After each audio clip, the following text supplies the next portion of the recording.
Tonight, our first topic isn't a person or an empire, but an underground world, a quiet, rustic world, packed with forgotten flavors and textures. This is the kind of veggie medieval farmers grew, tended with rough hands and simple tools, harvested not for the supermarket, but to stew in stone ovens or fill medicinal bowls. From bitter greens that healed wounds at night to hardy roots that fed families through frost and famine. These crops were once essential, but today, most of us haven't even heard of them. So, before you get too comfy, as usual, take a moment to like the video and subscribe, but only if you actually dig our content. And hey, tell us where you're watching from and what time it is.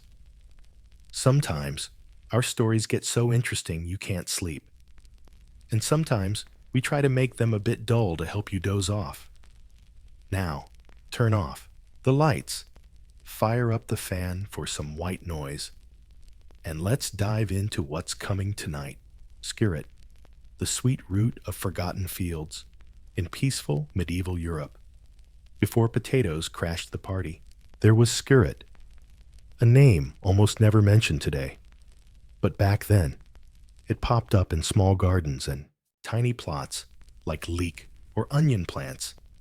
Skirret, or Siam Caesarum if you want to sound fancy, is a pale, soft root veggie with a naturally sweet, creamy flavor. People loved it not for its size, but its subtle charm, especially prized in monastery kitchens where flavors had to come from the earth, not some far-off market. Unlike carrots, which grow from a single root, carrots form bunches of thin roots, each about as thick as a pencil. These white roots were peeled, boiled, or roasted, often mashed into a creamy, peppery paste. The flavor is mild but deep, kinda like a mix between golden turnip and sunflower, with earthy sweetness that pairs well with garlic, onions, and herbs from the same garden. In some recipes, skirret was even candied like fruit or baked into savory tarts with cheese and eggs. But its charm wasn't just on the plate. Skirret thrived in damp soil, especially in northern climates. And unlike some high-maintenance veggies, it didn't ask much from farmers. This plant is perennial, meaning it could regrow every year and be harvested in winter, dug up from frozen ground when other crops had already given up the ghost. For medieval farmers, this made skirret not just tasty, but reliable. In many ways, it was the ideal crop. But it wasn't just for shabby tables. Skirret also appears in royal records, including monastery garden lists and manor estates. It's mentioned in herbals, praised for warding off wind and aiding digestion. Some even say King Henry VII's gardeners grew it in the royal flower beds. So, what happened to this once beloved root? The arrival of the potato in the 16th century partly caused its downfall. Easy to grow, easy to store, and packed with more calories. Potatoes pushed many old veggies off the menu. Skirret, with its delicate roots and peel before eating hassle, quietly faded away. But beneath our feet, history's seeds still lie dormant, sometimes just needing a little light to sprout again. King Henry the Kind, the forgotten green of thatched cottages, beneath stone houses and along field edges. King Henry the Kind once ruled not as a monarch, but as a plant, known affectionately as the poor man's asparagus. This hardy perennial was a loyal companion to medieval farmers, growing where few other plants dared. Its dark green leaves and tender shoots provided year-round nutrition with almost no fuss. Today, this ancient green tree was the loyal sidekick of medieval farmers, thriving where almost nothing else dared to grow. Its dark green leaves and fresh buds provided nutrients all year round, with barely any babysitting required. Nowadays, hardly anyone even knows its name. But back then, kind King Henry was as essential as bread. The tree's name probably had nothing royal about it. Some say Henry might come from Old German, meaning ruler of the land, hinting at its close ties to households and its trusty nature. Others claim it was named after a local folk hero protecting the land. Whatever the origin, the name stuck, and this tree became a staple in peasant gardens all across Europe, especially in England and the Alps. The best part, the young shoots harvested early spring, boiled like asparagus, soft, a bit bitter, and dark green. These stalks were among the first fresh foods after a long winter. By late season, big triangular leaves were picked and cooked like spinach, usually stirred into stews, lentils, or rustic pies. Not fancy, but packed with iron and vitamins. Basically, the farmer's family's survival kit. But kind King Henry didn't just see it as food. Seeds were ground into medicine, roots sometimes dried and stored. Even ashes from burned leaves were used as early soap. Back when survival hinged on every plant's use, plants proved their worth over time. Unlike modern veggies needing pampering, good King Henry was low maintenance. Once planted, it came back yearly without complaints. This plant could grow on poor soil, near horse stables, or along garden fences. Its toughness made it perfect for medieval life, a life where you didn't have hours to baby delicate plants. So why did it disappear when spinach, rainbow chard, and asparagus took over as the cool kids? Good King Henry's rough edges got outdated. It sprouted slowly, tasted bitter, and had coarse leaves no gardener or chef's favorite for lacking finesse. But back in its heyday, it was the quiet green ally, feeding the humble and quietly surviving centuries, softening the oyster in the garden. Amid the frost-hardened beds of a medieval kitchen garden, there's a strange root called salsify, or oyster plant. Never having seen the sea, its creamy white flesh supposedly tastes a bit like oysters, especially when boiled in milk or roasted with herbs. Sounds weird or suspicious to us modern folks, but in a world without mass fridges or global food imports, salsify was a prized winter delicacy. This humble root, long and thin, with a tough, hairy skin, thrived in cool climates and poor soil. Planted in early spring, it grew slowly all summer. By winter, its flavor deepened and sweetened, peaking after the first frost. That frost wasn't a threat. It was a welcome guest. It signaled that the salsify was ready to harvest soft and full of flavor. For the medieval cook, prepping salsify required patience. The roots had to be scrubbed clean, peeled, and soaked to prevent discoloration. Once ready, they could be boiled, stewed, mashed like rutabagas, or used to thicken soups and stews. The texture was soft but tasty, almost silky, and the flavor, though mild, added subtle complexity to the dull winter fare. Beyond food, salsify had a role in herbal medicine. Monastic herbals described it as a cure for snake bites, liver diseases, and even melancholy. The milky sap was said to have cleansing powers. And while the leaves weren't popular, they could feed livestock when fodder was scarce. Despite its value, salsify never caught on like turnips or onions. It stayed a niche veggie, grown in small patches or monastery and manor gardens. Its labor-intensive nature and delicacy made it a poor candidate for mass farming. When tougher, newer veggies like potatoes arrived, salsify got bumped off the European farming stage. Today, you can still find it in heirloom gardens or tucked away in seed catalogs. But few remember its place in medieval life. Still, across generations, salsify brought a touch of elegance to harsh winters, a gentle reminder that even in the toughest seasons, nature offers something soft if you're willing to look for it.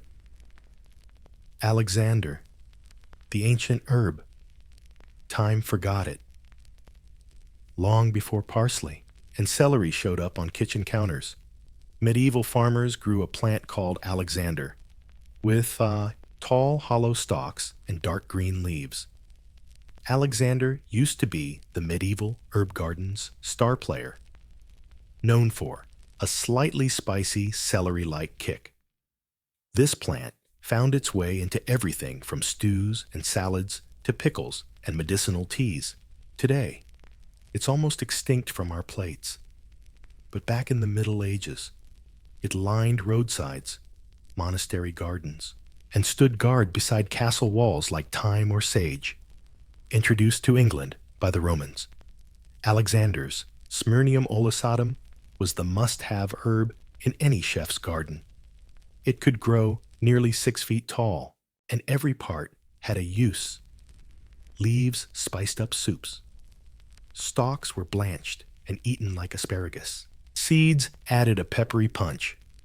And sometimes the roots got roasted like a vegetable in many ways. It was the medieval Swiss Army knife of cooking. One of its coolest traits it thrived on salty coastal soils where most plants threw in the towel. That made it a lifesaver for monastery communities near the sea, where self-sufficiency was king. Folks could forage or farm Alexanders, scoring a reliable green during the lean weeks of early spring. When winter stores were dry and summer harvests still months away, its flavor, a bit bitter for our modern taste buds, was prized for its boldness. Medieval recipes often missed the spices we take for granted today. Pepper, nutmeg, and cinnamon were pricey imports, mostly for the rich. For regular folks, Alexander filled that spicy gap nicely. But as more refined, uniform veggies like cultivated celery arrived, Alexander fell out of favor. Celery had a milder flavor and didn't self-seed like crazy. Gardeners found it easier to manage, and cooks liked its cleaner taste. Over time, Alexander was abandoned to the wild, where it still pops up, along fences and coastal cliffs in parts of Europe. Now, it's just a garden ghost, a relic from the past. But for those who once gathered it in woven baskets, those who simmered it over flames, Alexander wasn't just a plant. It meant spring was here, a fresh splash of green after a gray winter, and a taste of something once common, now rare, scotsonra, the black root with a golden heart hidden underground like a secret. Scotsonra was one of the most alluring veggies in medieval gardens. With a bark-like black skin and creamy white flesh inside, it was sometimes called black salsify or oyster plant. It looked rough and wild, but once peeled and cooked, It surprised with a delicate flavor, buttery, sweeter than golden turnips, smoother than carrots. Though often mistaken for a salsify relative, Scotsanra had its loyal medieval fans, especially those who swore by its healing powers. The name might come from Old Italian scotsana, meaning black bark, nodding to its rugged look. Some believed it cured snake bites, earning it the nickname oyster herb. Apothecaries dried its roots, ground them into powder, and prescribed it as an antidote for venom, plague, and even melancholy. Whether it really worked, nobody's sure, but its reputation spread across Europe. And soon, Scotsanra found a place in kitchens and infirmaries alike. For farmers, it was a reliable crop. The plant grew slow but steady, thriving in cool climates and needing little care once established. Harvesting had to be done carefully because its long, brittle roots often broke underground. But Scotsanra, growers knew the effort was worth it. After a harsh winter, its soft, buttery flavor was enough to lure any cook into the garden.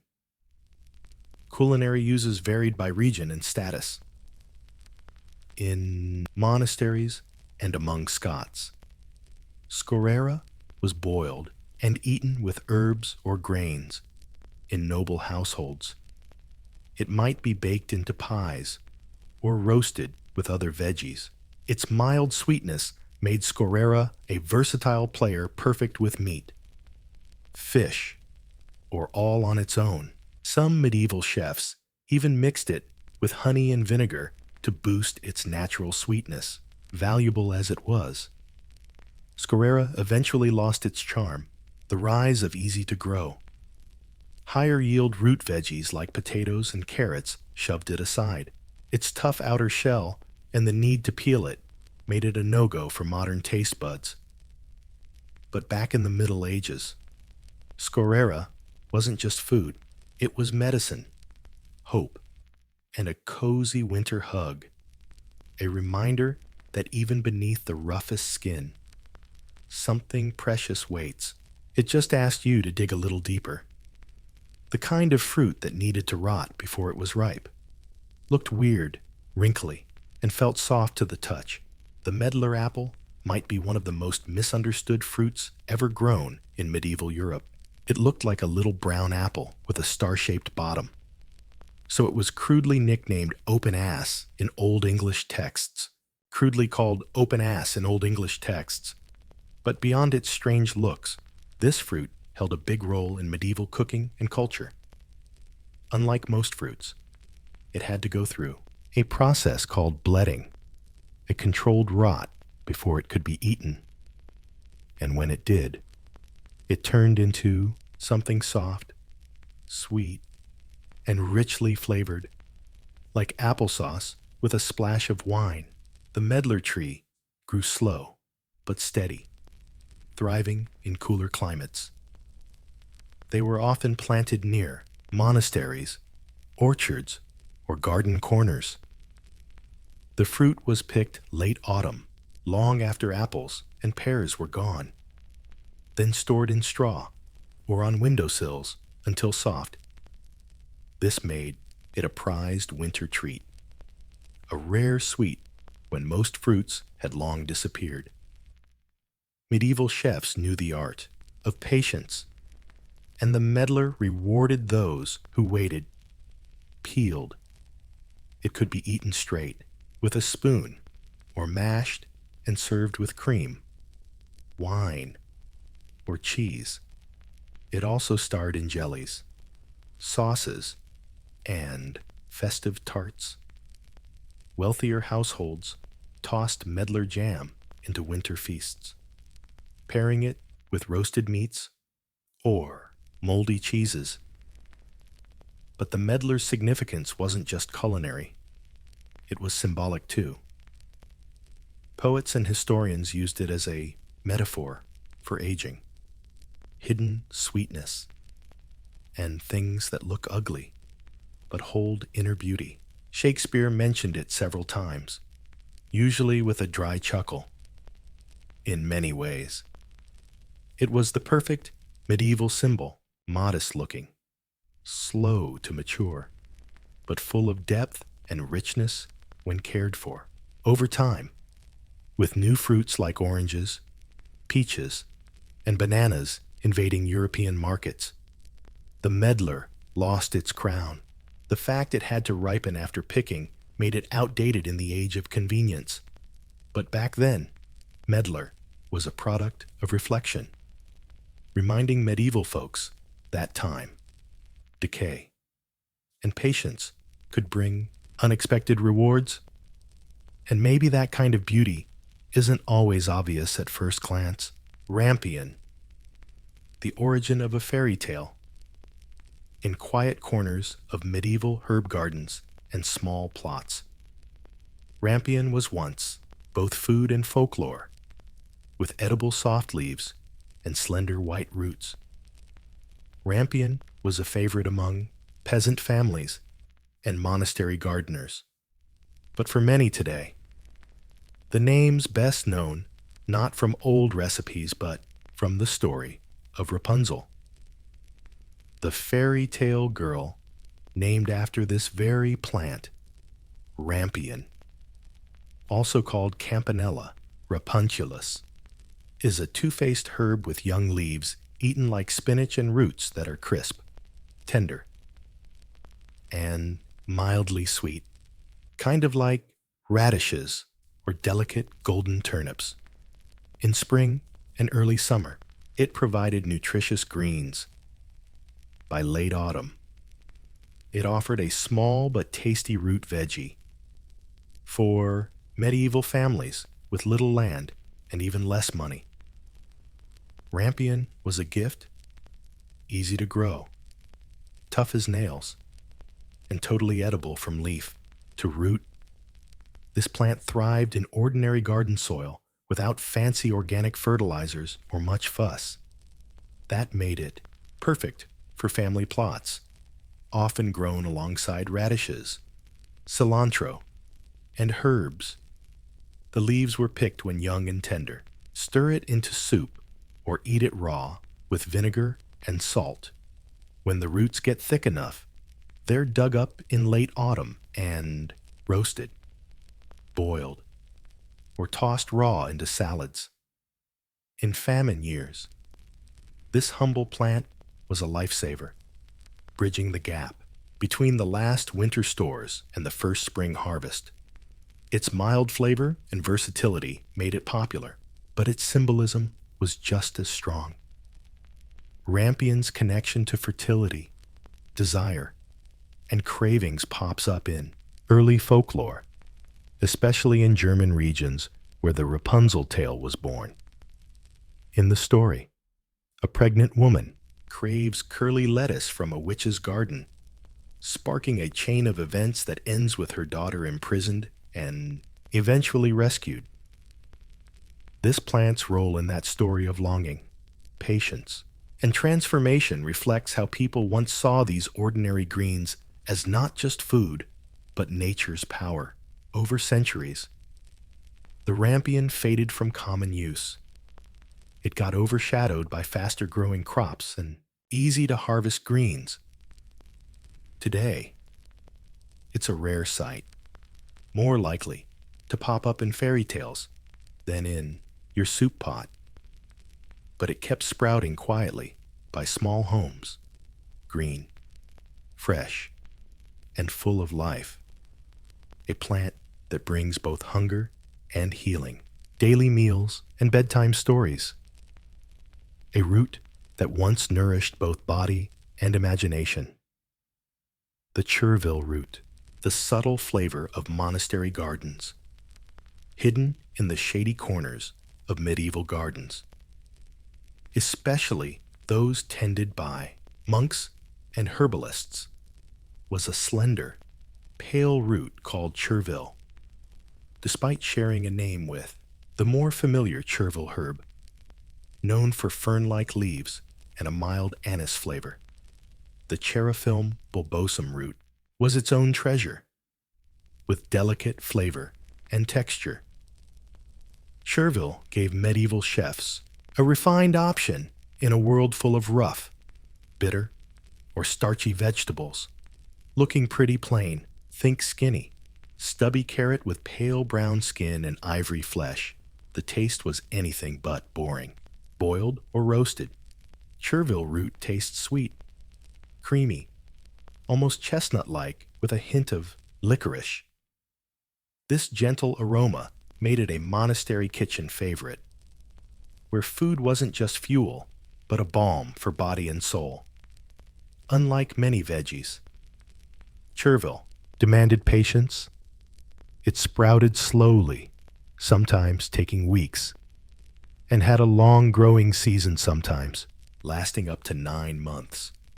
For this reason, it wasn't grown on big farms or by busy farmers.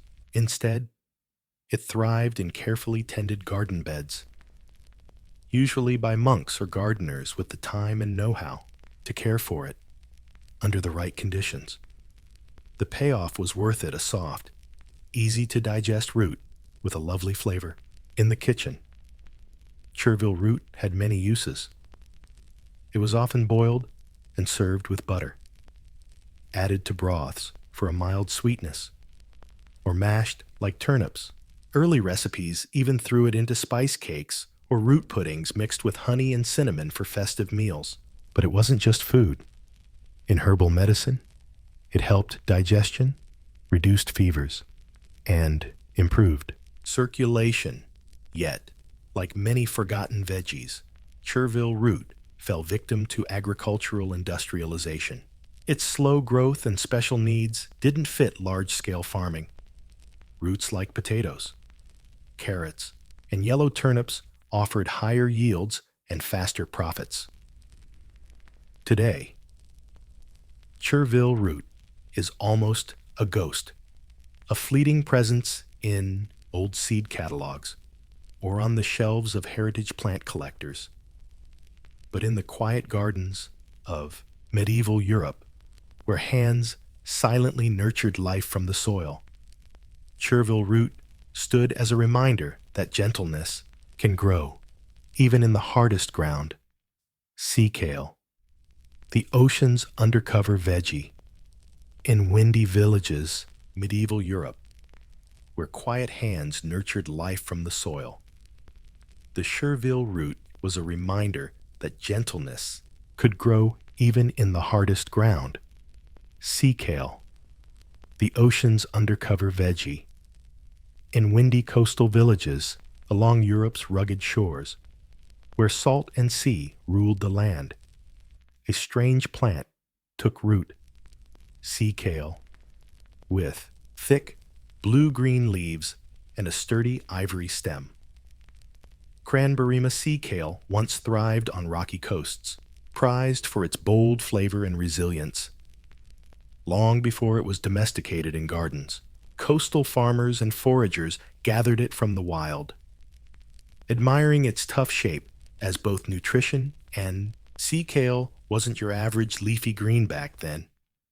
Its taste was a mix of cabbage and asparagus, earthy, salty, and a bit fatty. But it was the early spring shoots that really stole the show. They'd blanch them under clay pots or sand piles to keep them pale and tender.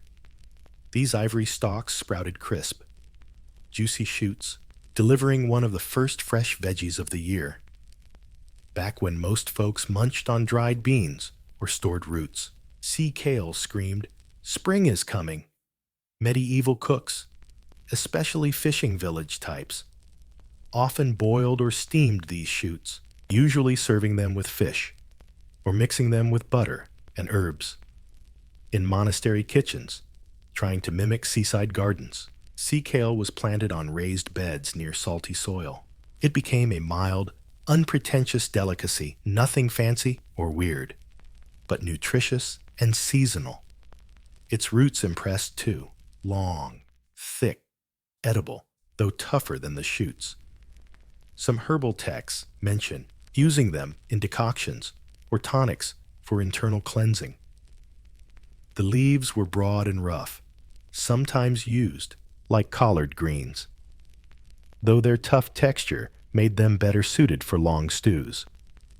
Despite its value, sea kale remained mostly a local plant. Confined to coastal areas and their quirky conditions, inland folks rarely knew how to grow it right, since it needs sandy, well-drained soil and cold winters. It wasn't a fit for many European farming zones. Over time, sea kale got replaced by more standardized crops. But for those living near the sea, it wasn't just a vegetable. It was part of the rhythm of life. Its arrival each spring meant calm seas, warming earth, and brighter days ahead. Today, it still survives in some traditional gardens and coastal fields, a relic from a time when even the roughest landscapes offered rich peace if you knew where and how to look. Horseradish, the spicy root used in medieval remedies and feasts. Beneath the damp soil of medieval herb gardens, a pungent root grew, packing a sharp flavor, strong aroma, and powerful punch in both medicine and the kitchen. This is horseradish, a root that could clear sinuses, wake the weary, and turn plain meats into lavish feasts. Back when there was no chili or wasabi, horseradish was one of the few ingredients that delivered real heat and held a place in both humble homes and fancy banquets. Horseradish, Armoracea rusticana, is no dainty veggie. Freshly grated, its white flesh releases volatile oils so strong they could make you cry. That made it a valued spice long before refrigerators, when strong flavors were used to preserve or mask the smell of old meat. Boiled beef, salted fish, and smoked pork all got a glow up with a spoonful of horseradish powder, often mixed with vinegar, honey, or ground mustard seeds.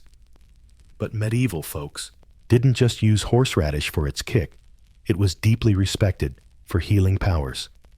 Monks and herb experts documented its use for everything from rheumatism and indigestion to coughs and nasal congestion.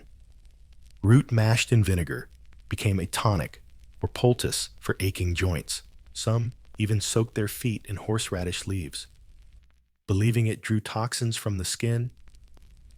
It was a tough plant, maybe too tough. Once planted, horseradish took off, its thick roots digging deep and making it hard to uproot.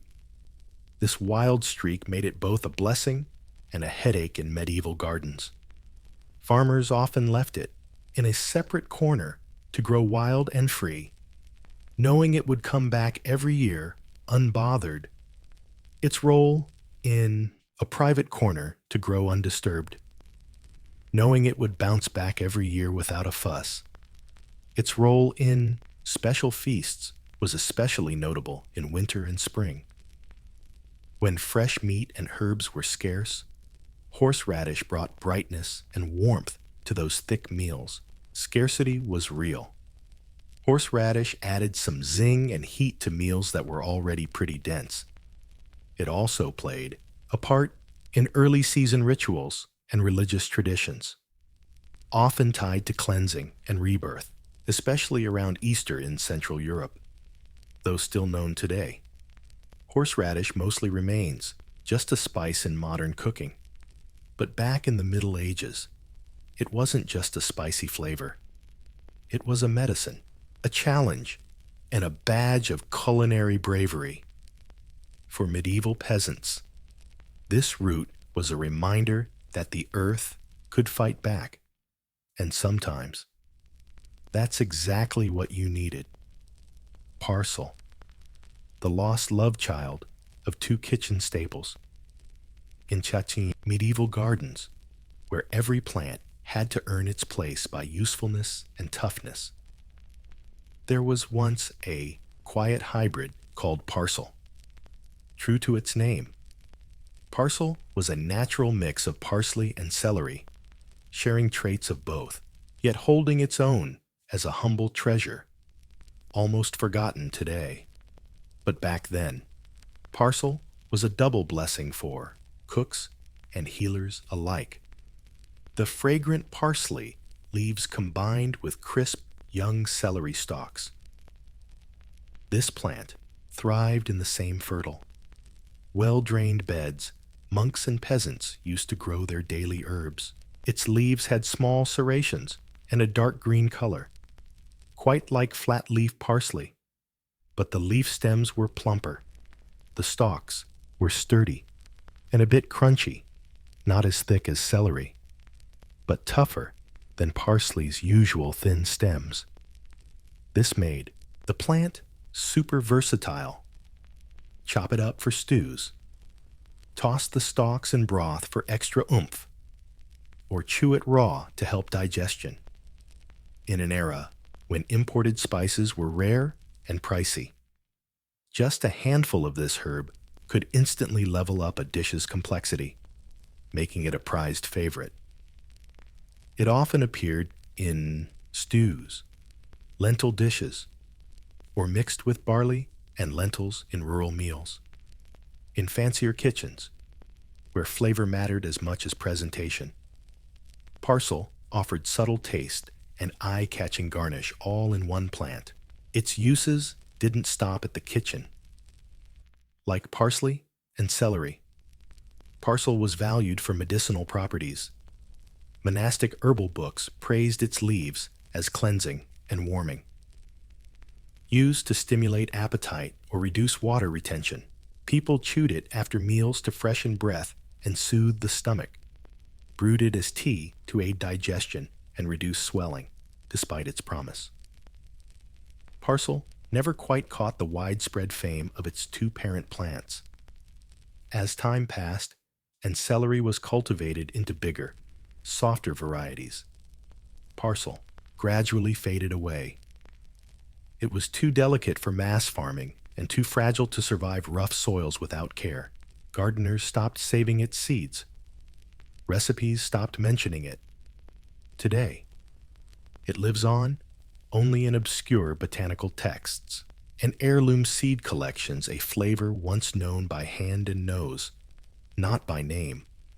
But in the medieval world, parsley was a tiny miracle. Two plants in one, grown not for show, but for flavor, comfort, and convenience. Lovage, the giant spicy herb of the medieval garden, stood tall like a green sentinel at the back of the herb patch. Celery was one of the boldest and most useful plants in the medieval peasant's world. With thick hollow stalks and shiny celery-like leaves, Levisticum wasn't just a flavor herb.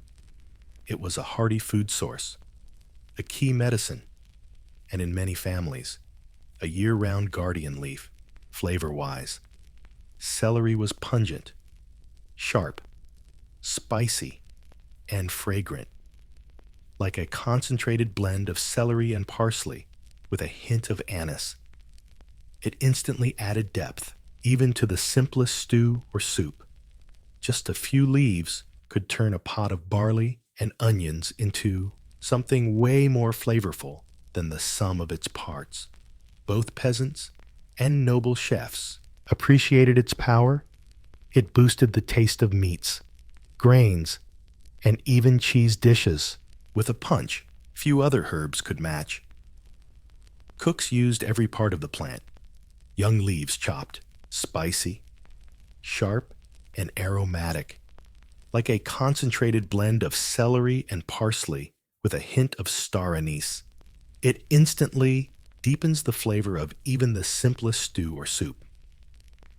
Just a few leaves could turn a pot of barley and onions into something way more flavorful than the sum of its parts.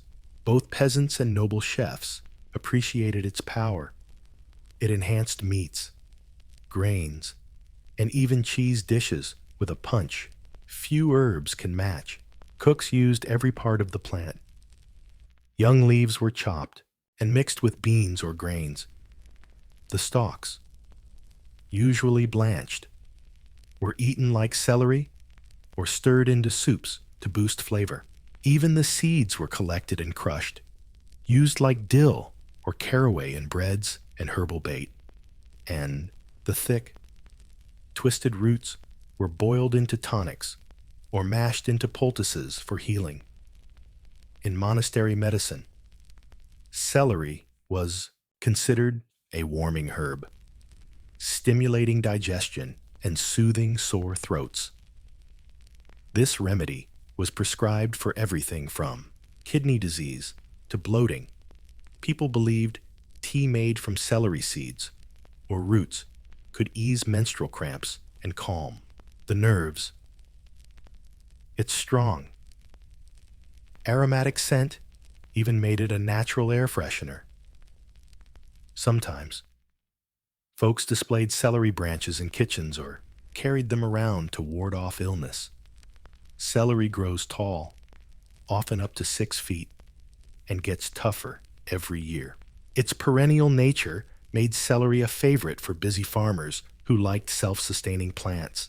But ironically, that very hardiness might have been its downfall. When gardening trends shifted toward milder, more controlled flavors, celery slowly got replaced by gentler herbs like parsley and chervil. Still, in medieval gardens, celery held a prestigious spot, big, bushy, and packed with flavor. It was a low-maintenance plant that gave a lot back in lean times. That really made a difference. Fat hen, a wild edible plant in the fields, often showed up at the edges of plowed land, along fences, and between crop rows. The lush, fat hen, also called lamb's quarters or Chapodium album. To modern gardeners, it might just look like a weed, and many yank it out without a second thought. But to medieval farmers, fat hen wasn't a nuisance. It was free, abundant, and packed with nutrition, straight from Mother Earth. This plant helped feed the poor and padded out harvests when greens were scarce. Fat hen usually wasn't deliberately planted. It sprang up naturally on disturbed soil, especially in fertilized fields or near livestock pens, hence the name. Its soft, triangular leaves coated with a silvery powder made the plant sparkle in sunlight. Its mild, slightly nutty flavor, kind of like spinach, made it crazy versatile in medieval kitchens, super versatile in medieval cooking. In rural homes, farmers often gathered fat hen during the growing season and boiled it into soups or mashed it with barley or peas. Because this plant is so easy to identify and widespread, even kids could find it. No tools, no seeds, no fancy soil needed, just a pair of hands and some local know-how. It was the people's green. The nutritional value of fat hen was impressive too, rich in iron, calcium, and vitamins A and C, a much-needed boost during times of repetitive diets and scarce meat. Its leaves, stems, and even seeds were edible, especially the seeds, tiny and protein-packed, sometimes ground into flour or added to gruel during famine years. Beyond food, fat hen was used medicinally. Herbalists recommended it as a mild laxative, digestive aid, and even the sap too, soothe insect bites. Monks sometimes classified it as a useful weed in their medicinal recipes. These plants may not have been noble or exotic, but they earned their place through sheer dependability. Eventually, as farming got more controlled and wild spaces shrank, fat hen got pushed to the sidelines. But in medieval times, it quietly thrived next to the plow and hearth, reminding everyone harvesting it that not all crops need planting, and not every blessing comes with a price. Fat hen was freedom, wildness, generosity, and always close by. Cron wild cabbage on cliffs and fields, before the neat rows of cabbage, broccoli, and kale we know today. There was craw, a wild ancestor clinging to Europe's rocky cliffs and hillsides, better known as sea kale or wild cabbage. This tough plant demanded little and could grow even in the harshest terrain, or wild cabbage. This tough plant demanded little and could grow even on the harshest terrain.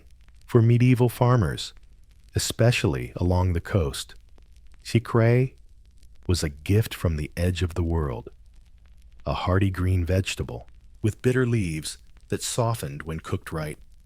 Unlike cultivated cabbage, cray cabbage wasn't grown for sweetness or bulk. Its leaves were thick, tough, and often bluish silver, making the plant look almost ghostly against the gray coastal rocks.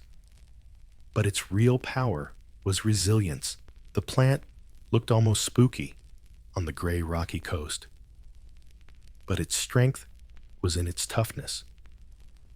The plant can handle salty air, cold winds, and poor soil, while other crops wither away in harsh conditions. This tough guy keeps on trucking. Both farmers and foragers prize the big outer leaves, usually boiled or stewed into hearty meals, especially in spring, when other greens are still MIA. Those big leaves get boiled or stewed into hearty meals, especially in spring when other veggies are still playing hard to get.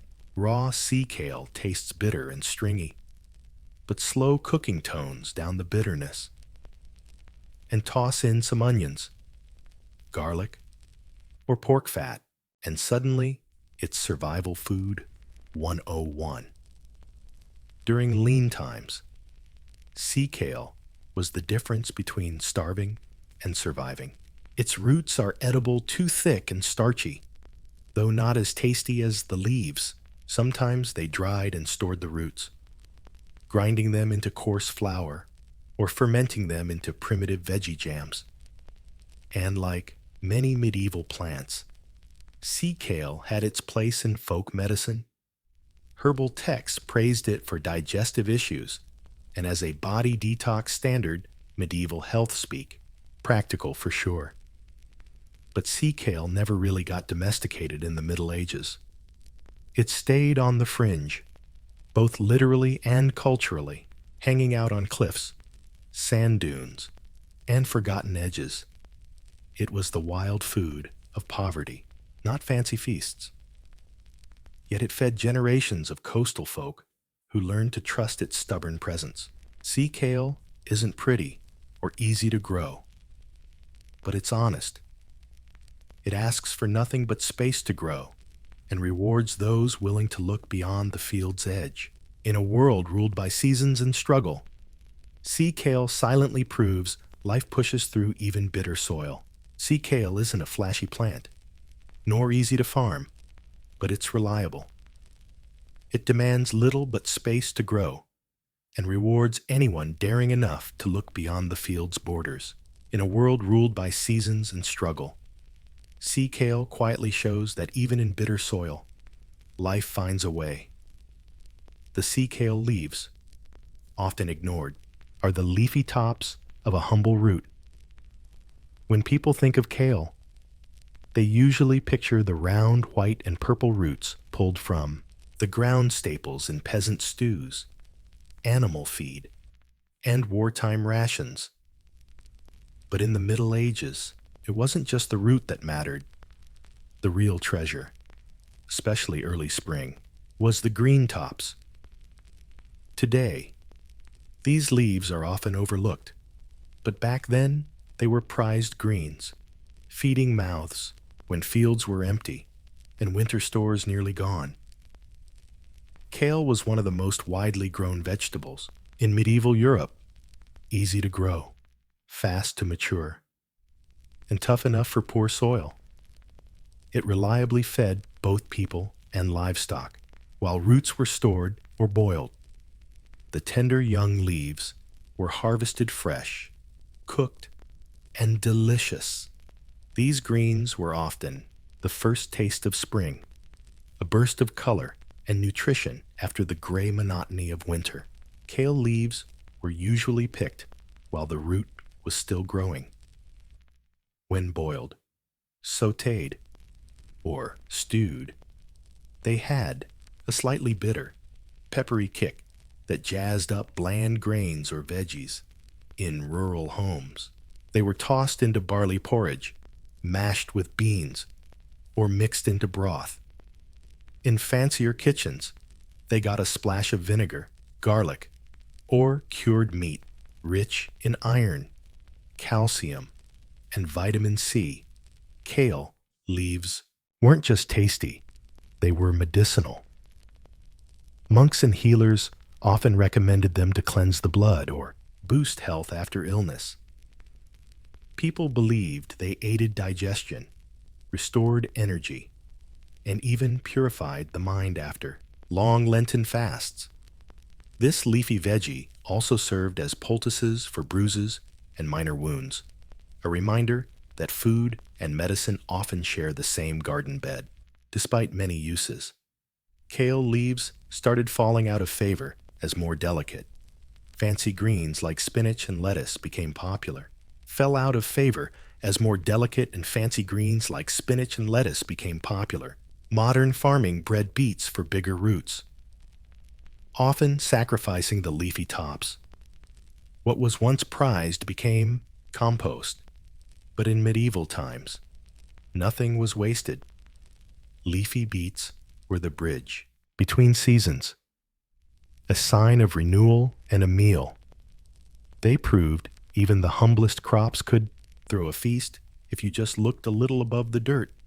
In the summer of 1631, his beloved wife, Mumtaz Mahal, died giving birth to their 14th child. She wasn't just his wife, she was his soulmate, his spirit companion, the shining light of his court, shattered by grief. Shah Jahan disappeared from public life for months. Eyewitnesses say his hair turned white from sorrow, and his once lively demeanor went completely silent. But from that crushing sadness came something extraordinary. Not a war plan or conquest, but an idea about timeless beauty. The emperor vowed to build a monument so perfect, so peaceful. It would last forever, a testament to his love for Mumtaz. It would be her eternal resting place, and her memory would never fade. This idea gave birth to the Taj Mahal, not just a tomb, but an architectural symbol of eternal devotion. Shah Jahan spared no expense. He imagined a structure reflecting the sky itself, made of pure white marble that time or sorrow couldn't touch, a garden representing paradise, a dome echoing the heavens, and perfect symmetry mirroring the sacred order of the universe, every detail deliberate, poetic, and holy. To make this dream real, he summoned the greatest minds and hands from his empire and beyond. Architects from Persia, artisans from the Ottoman Empire, calligraphers from Baghdad, and builders from all over India came together. It was a cultural mashup, Mughal court style, and it took over 2 decades to finish. But even before the first stone was laid, the Taj Mahal lived in the mind of a grieving emperor who turned his pain into art. His vision wasn't just a tomb, it was an earthly paradise where love defies time and memories are carved in stone. From Shah Jahan's sorrow rose one of humanity's most enduring wonders, a marble promise whispered across centuries. She was loved. She's remembered. Behind the Taj Mahal's elegant beauty stands the genius of thousands, a silent army of architects, engineers, artisans, and skilled workers who turned Shah Jahan's grief into stone. Leading this colossal project was Ustad Ahmed Lahari. Many say he was the chief architect, a master trained in Persia. Lahari wasn't just a builder. He was a visionary capable of turning abstract ideas like devotion, sorrow, and paradise into architecture. But he wasn't alone. The Taj Mahal is a blend of expertise from across the Mughal Empire and beyond. Shah Jahan gathered experts from all over his kingdom: Turkish dome designers, Persian garden planners, Indian stonecutters, and Central Asian tile masters. They say over 20,000 workers toiled at the site, with more than 1,000 elephants hauling materials from distant lands. The Mughal treasury footed the bill. But for Shah Jahan, no price was too high for love. Each artisan brought a piece of the world. Persian calligraphers etched Quranic verses in elegant black script across the marble surfaces. Craftsmen from Bukhara and Samarkand inlaid precious stones, lapis lazuli, turquoise, agate into the white marble, creating blooming floral patterns. The best builders came from Rajasthan and Gujarat, with years of experience carving and polishing the hard, translucent marble called makrana. Yet even with such a talented and vast crew, the project maintained an astonishing unity of vision. This harmony came from meticulous planning. 20,000 workers toiled at this site, and over 1,000 elephants hauled materials from far-off lands. The Mughal treasury footed the bill. But for Shah Jahan, no expense was too outrageous when love was involved. Every artisan brought a piece of the world with them. Calligraphers from Persia etched verses from the Quran onto marble surfaces in elegant black script. From Bukhara and Samarkand came the masters of gemstone inlay, jade, lapis lazuli, turquoise, and agate mixed with white marble to create blooming floral patterns on the stone. The best stonemasons hailed from Rajasthan and Gujarat, seasoned pros in carving and polishing the hard, translucent marble known as makrana. But even with such a talented crew, the project kept an impressively unified vision. This harmony came from insanely meticulous planning. The architects employed complex geometry, precise blueprints, and exact scale models. Every detail from foundations to tiny flourishes and the central dome was designed with perfect proportions and symmetry. The result? Not just a building, but a masterpiece of teamwork, a blend of architectural tradition and slick craftsmanship, while Shah Jahan was the soul of the Taj Mahal. The builders were his hands. Without them, his grief might have drowned in silence. But thanks to their work, his funeral turned into a wonder, a sad palace that became a poem of light, shadow, and undying love. Long before those gleaming marble walls reached skyward, the work started deep below, with foundations designed not only to bear the weight of stone, but to carry memories, power, and eternity. The site was chosen along the Yamuna River in Agra, its waters symbolizing the eternal stream of paradise. But being near the river also posed a challenge: how to keep the structure stable on soft, shifting ground. The engineers came up with a clever and bold solution. They built a deep stone foundation reinforced by layers of crushed rock and well foundations, essentially a floating base that could spread out the massive weight of the mausoleum and surrounding buildings. A series of brick wells, filled with compressed stone and rubble, acted like anchors, while large wooden beams tied everything together. This method not only stabilized the soil, but protected the monument from erosion and the seasonal floods of the Yamuna. Once the foundation was solid, attention turned to materials. The star of the show was the bright white marble quarried from Makrana in Rajasthan, over 300 kilometers away. This marble was prized for its purity, translucence, and ability to reflect light, a choice both symbolic and practical. It gave the Taj Mahal a radiant beauty, shifting hues with the sunlight, pink at dawn, pearly white at noon, golden at sunset, and silver in moonlight. But marble was only part of the story. Red sandstone formed the structural core of many nearby buildings. Semi-precious stones from all over the world were brought in for inlay. Jade and crystal from China, turquoise from Tibet, lapis lazuli from Afghanistan, agate from Persia, even sapphires and rubies from Sri Lanka.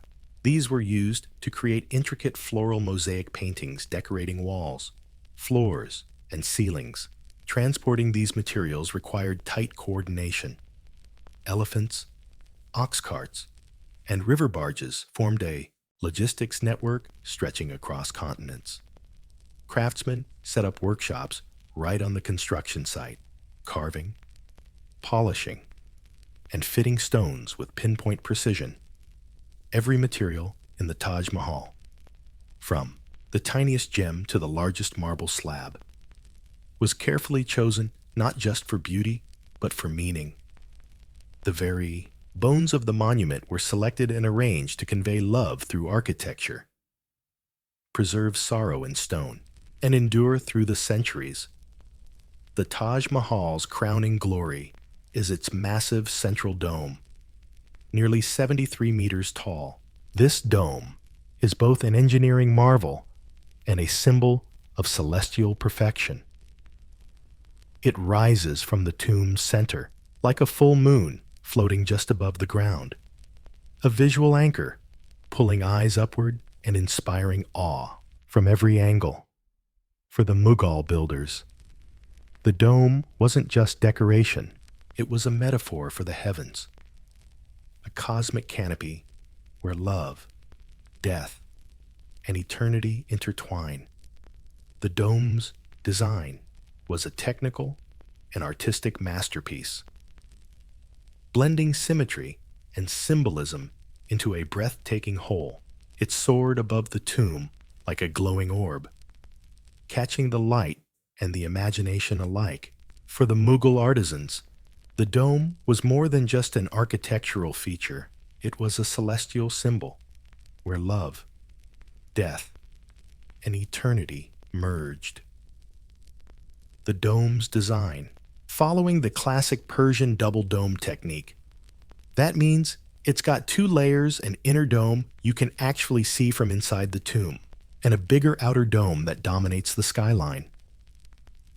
The inner shell keeps the proportions just right in the space, while the outer shell flexes its grandeur when viewed from the gardens and from far away. Between the two is a hollow cavity that lightens the load and amps up the acoustic resonance. Built from marble and topped with a gold-plated finial, the dome is a masterpiece of balance and symmetry. Engineers had to make sure it sat perfectly on top of the octagonal base of the central chamber, evenly spreading its huge weight without warping the structure below. To pull this off, they used some seriously complex math and a bunch of hidden supporting arches inside the hollow space. The outer dome narrows elegantly, its silhouette gently flaring before tightening to a perfect point shaped like a lotus bud, a sacred symbol in both Hindu and Islamic art. Sitting atop the dome is the kalash, a gold-inlaid brass ornament blending Hindu and Islamic patterns. Below that are four smaller Chhatri domes framing the main dome, creating visual balance and harmony. These little domes echo the big one, reinforcing the architectural rhythm and highlighting the monument's majestic skyline. Inside the dome's chamber is designed to amplify the sound of whispered prayers or poetry. The acoustics are so finely tuned that just a single word echoes softly across the room, like the tomb itself is breathing. The Taj Mahal's dome isn't just an architectural feat. It's a sky carved in stone, a visual poem. It turns grief into beauty and sorrow into something eternal reaching toward the divine. The Taj is often admired for its beauty, but hidden inside that beauty is a secret language geometry, symmetry, and sacred proportions. Every inch of the monument is mathematically planned, reflecting not just architectural genius, but a deep philosophical belief that harmony and structure mirror the universe's own harmony. For the Mughals, symmetry was sacred, its order amid chaos, eternity in time. At the core of the Taj's design is the principle of bilateral symmetry. The perfect balance on either side of the central axis, the mosque, reflecting pool, the guest house, even the surrounding gardens are arranged with such precision, it's almost supernatural. This symmetry isn't just horizontal, it stretches vertically, too, in the dome, the minarets, and the raised marble platform lifting the tomb above all else. The mausoleum itself is a square within a square in the floor plan. The rooms are divided into smaller squares, typical in Islamic architecture. The central chamber is surrounded by 4 smaller rooms, all perfectly aligned and arranged, from the huge marble screen to the mosaic patterns on the floors. Geometric motifs repeat and echo in a seamless rhythm. Circles, octagons, and stars run along walls and ceilings, symbolizing unity, infinity, and the divine. Even the towering minarets at the 4 corners tilt slightly outward. This isn't a goof, but a deliberate design choice so that if they ever collapse, they fall away from the tomb instead of on it. Yet their placement is mathematically precise, framing the tomb like punctuation around a sacred poem. The gardens are part of this architecture too, inspired by the Persian charbagh, or 4-part garden. They split the space into perfect quadrants, representing the Quranic vision of paradise, flowing water, blooming vegetation, and sacred order. The central water channel mirrors the Taj, creating a literal reflection and symbolizing the monument's perfection. Thanks to this sacred geometry, the Taj Mahal is not just a building. It's a map of the universe, a love letter balanced with eternity. Every line, every edge, every pattern carries the same message. Transcendence lies in that perfect order, and love, when shaped by symmetry, suddenly becomes sacred.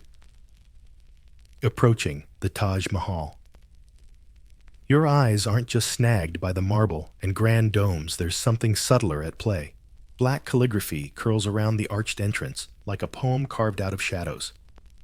This isn't just decoration, it's calligraphy. At Taj Mahal, it's not just art, it's sacred language, eternal poetry. A visual bridge between the mortal world and the divine. This masterpiece was crafted by Amanat Khan, a Persian calligraphy wizard, featuring carefully chosen Quran, verses about judgment, paradise, and God's mercy. One of the most eye-catching inscriptions on the main gate says, "O soul, you have been at rest Return to your Lord in peace, and he shall be at peace with you. Those words aren't just scribbled on. They're inlaid into marble using petrora, a technique where black marble or onyx is sunk into white stone to create a contrast that won't fade or flake. The size of the letters is an optical marvel. As the script climbs the facade, the letters grow bigger to fit the perspective, so from the ground. The text looks perfectly even. It's a subtle design that screams math nerds made this while keeping the monument visually harmonious. But calligraphy is just one piece of Taj Mahal's fancy surface artwork. Walls, floors, even ceilings are covered with stunning Pietra dura mosaics. This is a mosaic technique using cut and fitted semi-precious stones to form intricate geometric and floral designs. Craftsmen from Central Asia and India were brought in to pull off these masterpieces.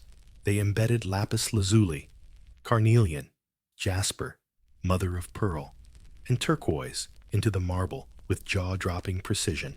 The floral patterns aren't just random decor, they symbolize paradise. Tulips, lilies, and daffodils bloom in perfect symmetry across the marble. Each flower reflects life, death, and rebirth, the core themes of both Islamic mysticism and Mughal aesthetic philosophy. The combo of calligraphy and stone inlay turns the Taj Mahal into a book of stone. Every letter, petal, and shimmering color tells a story. It's not just a tomb, it's a sacred manuscript, not written with pen and paper, but carved into eternity with shadow, light, and love. Surrounding the Taj Mahal's elegant beauty are four slender minarets, tall cylindrical towers rising at each corner of the marble base. At first glance, they seem like mere decorations, symmetrical accessories to the main tomb. But these minarets mean way more than just looking pretty. They're guardians, timekeepers, architectural stabilizers, and subtle spiritual statements. Each minaret soars over 40 meters tall, gracefully tapering as it climbs. At the top of each is a small, arched pavilion called a shatri. Traditionally, where a muezzin would call the faithful to prayer, today, there's no call to prayer from the Taj Mahal. But these towers keep alive the sacred language of Islamic architecture, even though Taj Mahal itself isn't exactly a mosque. Structurally, the minarets serve a double purpose. Aesthetically, they balance the tomb perfectly, reinforcing the complex's overall symmetry. From a distance, their vertical height draws the eye upward, guiding viewers from the gardens below to the towering dome above. But they also have a clever engineering trick. They're built intentionally leaning slightly outward from the central tomb. This subtle tilt means if an earthquake strikes, the minarets will fall away from the mausoleum, protecting its fragile core. Their construction reflects the same precision and care as the rest of the complex, made from the same gleaming Makrana marble. The minarets are divided by balconies that create resting spots and viewpoints. Each level is intricately carved and edged with cheerful marble screens that filter light and air, where form meets function beautifully. These minarets also serve as these timestamps mark milestones in the bigger spiritual saga of the monument, like the four main directions. They guide visitors through the space, hinting at the completeness of the Taj, a building perfectly tuned to both earthly geometry and heavenly ideals. Like the four cardinal points, they orient visitors in the space, suggesting the wholeness of the Taj, a building existing in perfect harmony with both earthly geometry and celestial ideals. In this way, the minuet steps subtly reflect the Islamic concept of Tawhid, the unity of all creation under a sacred order. They don't shout or dominate, they just stand there, quiet and still, watching centuries tick by with silent power and graceful beauty. They perfectly capture the essence of the Taj Mahal, reverence held in silence, eternity carved in marble. When you pass through the Great Gate and first see the Taj Mahal in full, it's not just the marble that knocks your socks off, it's the space around it. The vast garden before the tomb is meticulously designed, peaceful, and symmetrical, split into 4 perfect quarters by reflecting pools and walkways. This is Charbagh, a Persian-inspired design symbolizing paradise. Not just a chill spot, but a vision of eternity in full bloom. The Charbagh concept runs deep in Islamic art and culture, rooted in ancient Persian garden design.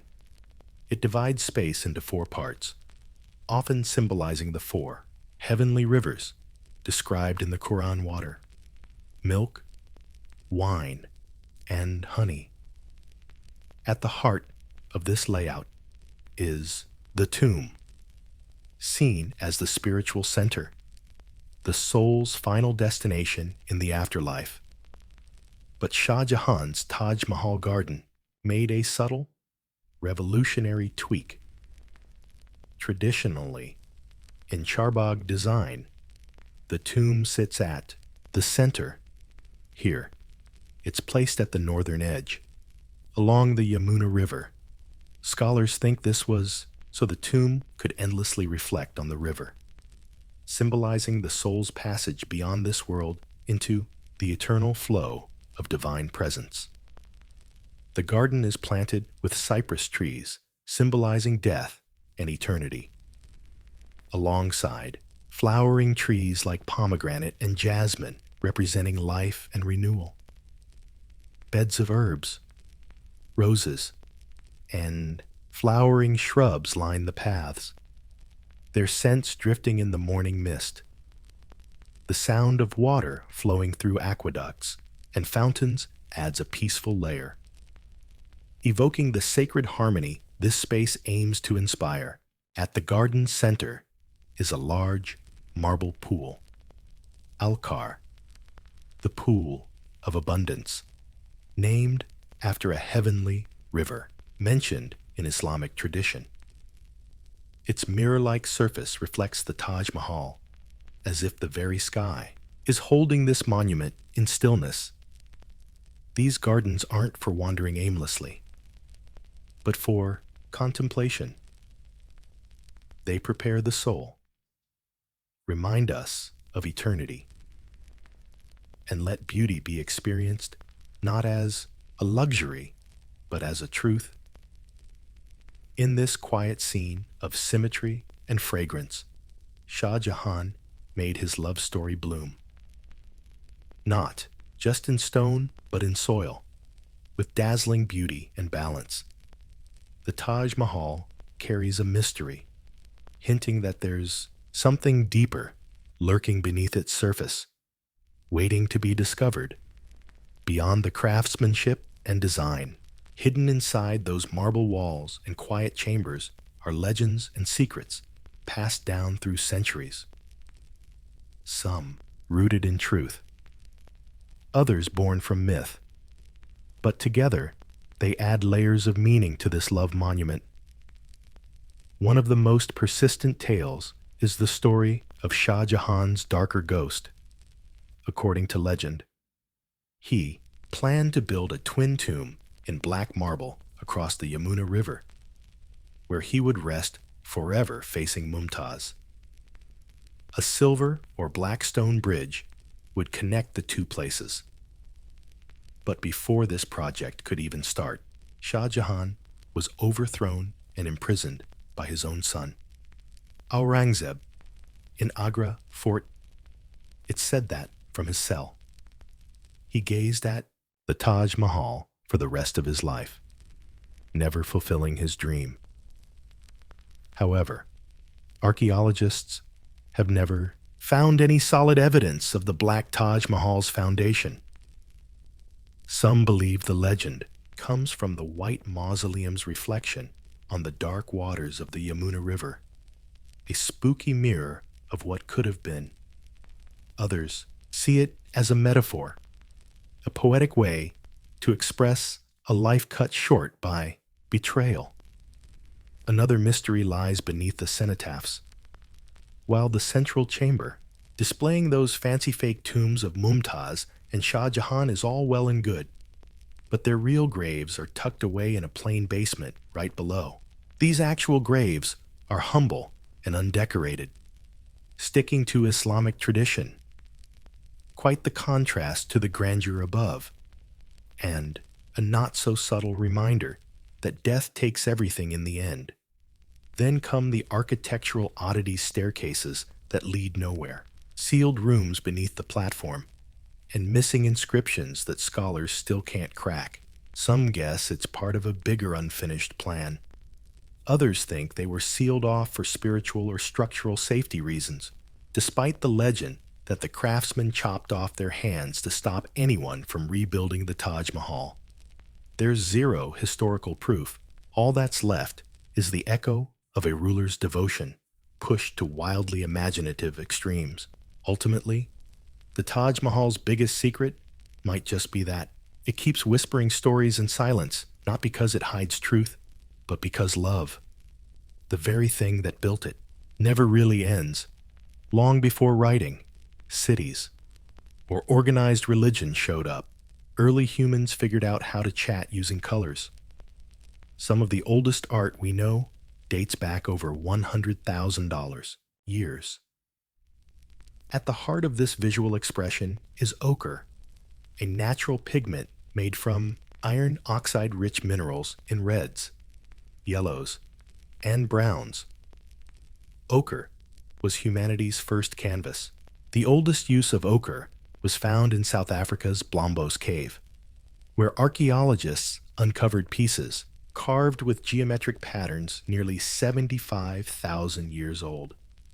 Nearby were grinding tools and shells as containers, showing early humans didn't just randomly smear ochre around. They mixed, stored, and used it with purpose. They were the first painters, the original alchemists of earth and fire. Across continents and ages, ochre pops up all over prehistoric art. In France's famous Lascaux caves and Spain's Alamira, red ochre shapes bison, deer, and humans. These images weren't just decoration. They were rituals, symbols tied to survival and spirituality. Some historians believe ochre was used to summon animals during hunting rituals, while others see it as wizardry from the early days. Ochre's red shade is especially linked to life and death. It mirrors the color of blood and was often smeared on bodies in burial rites.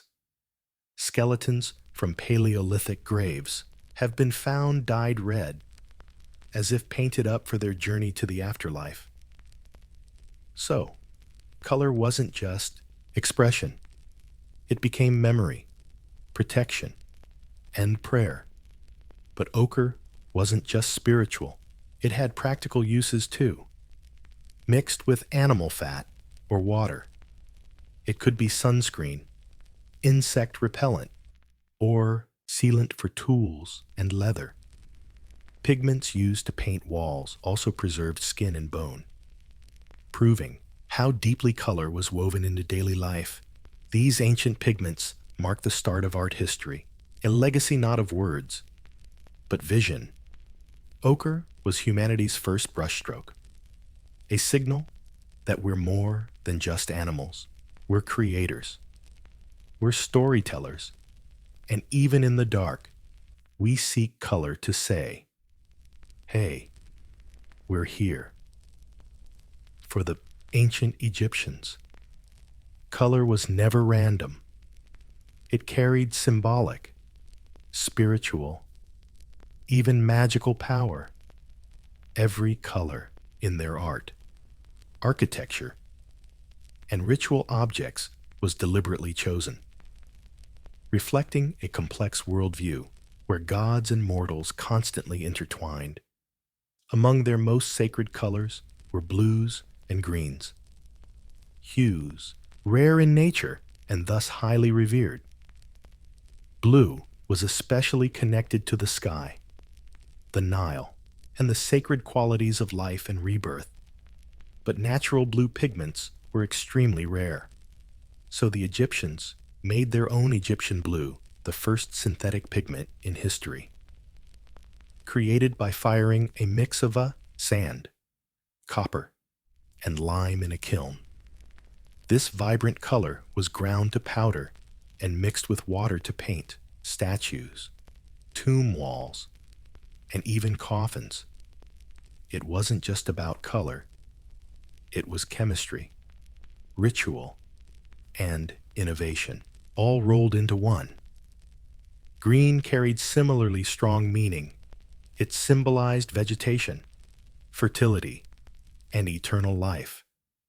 Osiris, the god of the afterlife and resurrection, was often shown with green skin, a direct metaphor for his role in rebirth and renewal. The pigments for green often came from crushed malachite, a copper-rich mineral. The stone was imported from Sinai, ground into fine powder, then used to decorate everything from temple walls to statue eyes. Malachite was also a beauty product. Egyptian nobles and priestesses used it as eye makeup, not just for looks, but because it was believed to protect. It supposedly warded off evil spirits and gave strength and sharpness to vision literally and figuratively. These pigments weren't just about decoration. They're part of Egyptian visual theology. Blue and green amulets, mummy wrappings, and religious texts symbolized purification, divine presence, and the eternal cycle of life and death. Even in everyday rituals, these colors were carefully chosen to guarantee safe passage to the afterlife. The Egyptians were among the first to link colors with cosmic order. Their blue wasn't just the sky, it was the breath of the gods. Their blue wasn't just the earth, it was immortality in mineral form in their hands. Color was both language and talisman. A panel wasn't just art, it was eternity. In the grand squares of Rome and the gilded halls of Byzantium, color wasn't just decoration, it was identity, hierarchy, and control. Among all colors, dark red ruled supreme. Deep crimson was reserved only for emperors, priests, and the elite. Wearing sunglasses in certain shades, that was power flexing. Their creation was a victory of nature, wealth, and sometimes cruelty. One of the most precious pigments of the ancient world was Tyrian purple, a dark, reddish purple extracted from the glands of murex sea snails. Harvesting, it was brutal. It took tens of thousands of snails to produce just a few grams of dye. The color was rich, long-lasting, and intoxicating during production. Because it was expensive and rare, it became the ultimate symbol of imperial power. Roman senators wore purple-lined robes until the emperors finally claimed exclusive rights to wear it outright, cementing its role as a visual shorthand for divine rule. When Rome morphed into the Byzantine Empire, dark red and purple kept their status, but got even more political. Empresses gave birth in the Purera, a purple stone-lined chamber, so their kids could be officially born in purple, a phrase meaning royal legitimacy. Purple ink was used to write imperial decrees, and owning or wearing it without permission could be considered treason. But while Tyrian purple dominated court life, another pigment showed up big in the art world. Vermilion red came from cinnabar, a bright red mercury sulfide mineral. Vermilion was ground into a vivid light orange-red powder. This became the go-to for wall frescoes, manuscript illustrations, and religious icons. The Romans splashed it on Pompeii's frescoes, while Byzantine artists mixed it with gold leaf to brighten sacred texts and icons. Red in this context meant a lot: the blood of martyrs, the fire of the Holy Spirit, Christ's suffering, and imperial strength. It gleamed in mosaics and manuscripts, sparkled on priests' robes, and blazed from cathedral domes in Rome and Byzantium. Color was a system of signs, a language written in pigment and fabric. Dark red wasn't just eye-catching. It commanded obedience, marked divinity, and wrapped history like a royal cloak. Across Asia, color in art wasn't just decoration. It carried deep symbolism tied to philosophy, religion, and cosmology in China, Japan, and India. Artists didn't just paint with pigment. They told stories about the universe, spirit, and human nature. Every color carried layers of meaning, usually rooted in sacred texts or core belief systems.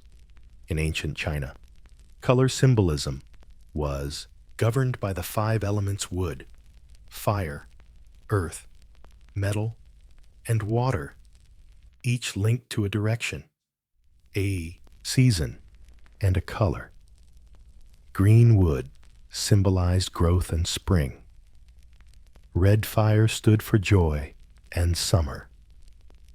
Yellow earth represented center and balance. White metal symbolized mourning and purity. And black water stood for depth and the unknown. Artists used mineral pigments like malachite for green, cinnabar for red, azurite for blue, and soot or charcoal for deep black. These pigments were crushed and mixed with animal glue or water to paint on silk scrolls, murals, and pottery. The unknown artists used mineral pigments like malachite for green, cinnabar for red, azurite for blue, and soot or charcoal for deep black. These pigments were crushed and mixed with animal glue or water to paint on silk scrolls, murals, and ceramics. In Japan, Shinto and Buddhist traditions decided how colors were used. Red was sacred, protective, splashed on temple gates, shrines, and monks' robes. It stood for life, warding off evil spirits and bringing good luck. Indigo, made from fermented indigo plants, became a national textile superstar, both eye-catching and insect, and rot-resistant. Edo period artists used natural pigments for woodblock prints, including red from Beni Madder and ultramarine blue from Ganjo, blending aesthetic elegance with symbolic meaning. In India, colors are tightly linked to spiritual identity. Hindu gods usually have signature colors. Spiritual identity. Hindu gods are often associated with specific colors. Vishnu is blue, symbolizing infinity. Lakshmi is yellow, standing for wealth and prosperity. Kali is black, representing time and destruction. Artists use gulal powder, mineral paints, and plant dyes to decorate temples, manuscripts, and fabrics. Red, from cinnabar or vermilion, symbolized purity, marriage, and sacrifice, especially in rituals and bridal wear. These Asian traditions didn't treat color as mere decoration. Each pigment was chosen for its spiritual vibe, its spot in nature's cycle, and its power to convey truths beyond words. Colors became portals between the material and the metaphysical. Whether brushed on scrolls, woven into cloth, or painted onto the bodies of gods. In the East, the spectrum was sacred. During medieval and Renaissance Europe, no color held more mystery, reverence, or price tag than blue, especially the rare deep blue made from ground lapis lazuli. This shiny stone, mined mainly in what's now Afghanistan, became one of the most precious pigments in art history, transported along perilous trade routes and costing more than gold. Lapis was hand ground into powder and mixed with oil or egg yolk to create a vivid, deep blue paint that meant going beyond the ocean. Ultramarine wasn't just a pigment, it was a status symbol due to its cost. It was often reserved for the most sacred parts of a painting, like the Virgin Mary's cloak, the sky, or angelic figures. Using it showed spiritual and financial dedication. Patrons commissioning ultramarine works weren't just flaunting wealth, they were flexing their devotion. Because painting Mary's cloak with pricey blue stood for divine grace, purity, and heaven itself. Preparing deep blue was a painstaking process. Raw lapis often had impurities, so artists or their assistants ground the stone, kneaded it with wax, let it rest, then washed it repeatedly to extract the purest pigment. This delicate process made the color brighter than ever. It sparkled with rich, profound beauty no other blue could match. While deep blue dominated altars and religious panels in Italy and Northern Europe, a cheaper alternative was azurite, widely used, though less vivid than ultramarine. Artists like Giotto, Fra Angelico, and later Michelangelo used both, often layering azurite under ultramarine to boost intensity. The Renaissance also saw growing knowledge of light, perspective, and atmospheric color. Blue started appearing not just in sacred images, but in skies, landscapes, and clothing as symbols of distance, dignity, and calm. Colors shifted from pure beauty to emotion, expressing melancholy, mystery, or majesty. Even as artists explored new styles and techniques, deep blue remained a visual goldmine. It spoke of effort, faith, and the craving to capture infinity on canvas. In Renaissance art, blue wasn't just a color. It was transcendence, ground to powder and painted by hand.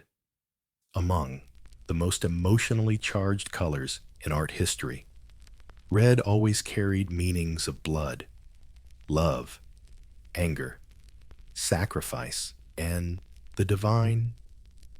In medieval and Renaissance worlds, artists relied on two main red pigments, vermilion and cinnabar. Each piece had its own texture, origin, and symbolism, and together two main red pigments, vermilion and another material. Each piece had its own texture, origin, and symbolism, and together they captured the emotional core of countless masterpieces. Vermilion, a bright orangey red, came from cinnabar, a mineral that's basically mercury sulfide, toxic yet priceless. Cinnabar was carefully mined, crushed, and refined into a pigment so vibrant it practically glowed. Vermilion was loved for its intensity and durability, becoming the go-to color in illuminated manuscripts, frescoes, and altar paintings. It marked divine presence, sacred blood, and heavenly fire. In Christian iconography, you'd spot it in crucifixion scenes, Pentecost tongues of flame, and saintly robes in portraits. Vermilion shouted power-deep red cardinals' robes, rosy cheeks of the aristocracy, and the symbolic might of kings. But here's the catch. It was toxic and pricey, so not exactly a paint-by-number for everyone, especially in bulk. Artists had to use it sparingly and with finesse. On the flip side, madder was the humble plant-based pigment extracted from the root of Rubia tinctorum. Madder offered reds from pale pink to deep crimson depending on how it was processed. This plant was grown all over Europe and Asia, used not just in painting, but also in textiles and dyes. Madder red popped up on decorative rugs, religious icons, and clothes worn by both peasants and nobles. Though madder wasn't as flashy as vermilion, it had just enough warmth to blend with skin tones, natural fabrics, and layered symbols. It stood for earthly love, motherly warmth, and, in religious settings, the human side of divinity. Both reds packed serious meaning. In Renaissance portraits, red could mean wealth, passion, or some simmering tension. In religious art, it bridged heaven and humanity. Layering reds added emotional depth, guiding your gaze to pain, majesty, or desire. In the hands of masters, red was never passive. It thumped with life. Whether made from mercury-laced rock or painstakingly harvested roots, red captured every human extreme, from sacred to sensual, royal to raging. Although often overshadowed by the drama of reds and blues, yellow played the quiet but crucial sidekick in art history. It symbolized light, divinity, wisdom, and wealth, but also betrayal and decay. This contrast gave yellow a weird kind of power. Artists could use it to show a saint's holy glow, the richness of embroidered robes, or the sneaky cunning of a traitor. From prehistoric caves to Renaissance altars, yellow always got the royal treatment, sometimes dazzling, sometimes creepy. Early yellows came from natural earth pigments like yellow ochre, made from hydrated iron oxide, dug from the ground and ground to fine powder. It created a warm, durable, stable yellow, used since prehistoric times. Ochres appeared in Egyptian tomb paintings, Roman murals, and medieval manuscript margins.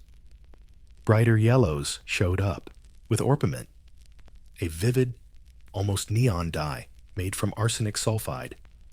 Imported from the East, it mesmerized medieval and early Renaissance artists with its intense color. This stuff was used sparingly due to toxicity and incompatibility with other pigments, especially lead-based ones.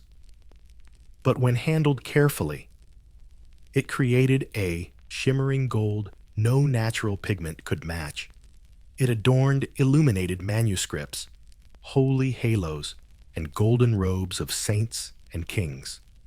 Later, in the Renaissance, another popular gold popped up, lead tin yellow. This synthetic pigment was made by heating lead and tin oxides. It had a lovely opacity and a soft, buttery tone that blended beautifully with skin tones and sunlight effects. Artists like Titian and Vermeer used it for warm light, dazzling costumes, and gentle skies. The symbolism of yellow shifted with culture and era. In Christian Europe, golden halos symbolized divine light and holiness.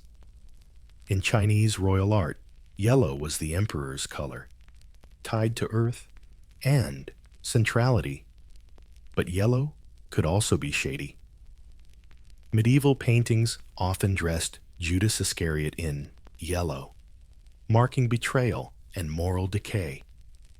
Despite its many faces, yellow remained indispensable. Gold, on the other hand, symbolized betrayal and moral decay. Despite its many meanings, gold was indispensable. It lit up the dark, added sparkle to robes, and cast divine light onto the world, whether mined from the earth or forged in fire. Gold helped artists catch fleeting sunlight, the holy spark of sacredness, and the fragile shimmer of human virtue, while bright reds, blues, and golds dazzled with symbolism and rarity. Black and white quietly shaped the structure of visual art. They were the backbone beneath the paint, the start and finish, the void and the light. In many ancient and medieval cultures, black and white weren't just colors, but ideas. They stood for creation and destruction, life and death, purity and the abyss. Black came from various sources. The most common was soot, made by burning organic materials, like bones, vines, or wood without oxygen. The soot was collected and mixed with binders to make lampblack, a velvety pigment used in early manuscripts, ink drawings, and religious icons. Ivory black was made by burning animal bones, adding richness and warmth to the pigment. Renaissance painters and Baroque, yes, that Baroque loved its subtle depth. Black's meaning shifted depending on context. In many Christian artworks, it symbolized mourning, sin, and emptiness, the absence of God's light. But it was also used to highlight contrast, define shapes, and add emotional weight to a scene. In medieval illuminated manuscripts, black ink formed sacred text while gold danced along the edges. In that sense, black was the foundation of divine expression. Conversely, white came from materials like chalk, gypsum, or lead white, with lead white being the brightest and the most dangerous one. Lead white, used widely from ancient times up to the 19th century, gave artists a brightness and opacity unmatched by any other white. It was the go-to for coloring skin, highlighting fabrics, and creating reflective light effects. But yep, it was toxic, and long-term exposure could seriously mess up the health of those DIY artists mixing their own paint. Symbolically, white stood for purity, innocence, and the divine. It decorated angel robes, marked sacred light, and represented spiritual clarity. In Buddhist and Hindu traditions, white is tied to mourning and the afterlife, showing how this color carries meaning across very different cultures. When paired, black and white aren't just two ends of the spectrum. They've framed it. They create contrast, drama, and spiritual resonance. Through their interplay, artists found the power to shape something from nothing and express the deepest mysteries of existence without a single drop of color. The 19th century marked a turning point in color history. The sharp shift from natural pigments to lab-made shades forever changed how artists worked and what they could show. This was the age of synthetic colors, born not in quarries or factories, but chemical labs. Suddenly, colors that were once rare and pricey could be mass-produced, cheaper, brighter, and way more consistent than ever before. The breakthrough started with mauveine, the first synthetic dye. discovered by accident in 1856 by an 18-year-old chemist named William Perkin while trying to create a malaria drug. Perkins stumbled upon a bright purple dye that clung to fabric and shone brilliantly. Not long after, industrial chemists used similar techniques to produce synthetic versions of deep blues, emerald greens, dark reds, substitutes for natural materials, and countless other colors. Artists were no longer limited by nature's palette. The spectrum expanded. With this newfound freedom, painters started to experiment boldly. For example, Impressionists used synthetic pigments like chrome yellow, cobalt blue, and viridian green. These paints dried faster, mixed easier, and held their color over time. Monet's sparkling landscapes, Renoir's glowing skin tones, and Van Gogh's swirling skies all owe their brilliance to this chemical revolution. But not all synthetic pigments were stable or safe. Some, like emerald green made from arsenic, remained poisonous. Others faded quickly or changed color when exposed to light. But as industrial chemistry advanced, safer and more durable pigments emerged. And artists gained unprecedented control over their palettes. The color boom wasn't just a European thing. In Japan, the Shinhanga print movement used imported synthetic dyes to achieve brighter tones than traditional plant-based dyes. In India and China, new pigments penetrated textile design and mural painting, blending traditional aesthetics with modern materials. Symbolism also evolved toward more understandable colors. It got personal. Blue didn't just mean heaven anymore. It could mean sadness, freedom, or abstraction. Red might still evoke power, but also revolution, passion, or violence. Colors became emotional, psychological, and subjective. In the modern world, the story of color keeps expanding through synthetic shades, digital screens, and industrial paints. What started with beetles and crushed stones has turned into an endless spectrum. And every color tells a story about culture, chemistry, and human desire to see and create meaning through light. In ancient Greece, music wasn't considered a human invention. It was a sacred heritage gifted to humans by the gods themselves. The Greeks believed music came from the divine realm, woven into the fabric of the universe. For them, music wasn't just sound. It was the force that controlled nature, educated the mind, and elevated the soul.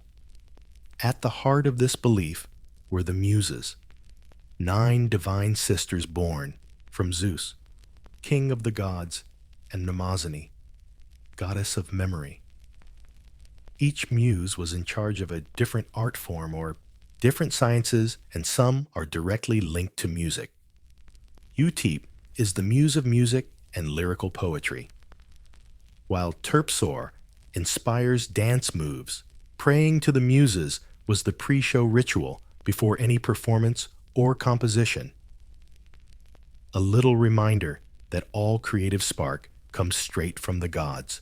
Apollo, the god of music, prophecy, healing, and light, is probably the biggest musical big shot in Greek mythology, usually pictured holding a golden lyre. Apollo stands for order and harmony in music.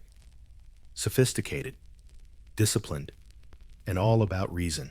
He's the patron of the lyre and, of course, of lying. String instruments bring clarity and control. His rival in the musical myth game, Dionysus, god of wine, ecstasy, and chaos. Dionysus is linked to the owl and a wild, fierce reed instrument that screams his chaotic energy. Together, Apollo and Dionysus show music's split personality soothing and stirring, structured and overwhelming. No tale captures this divine power better than Orpheus. A mortal poet blessed by the gods, Orpheus played the lyre so well animals gathered, trees bowed, and rivers changed their course just to listen.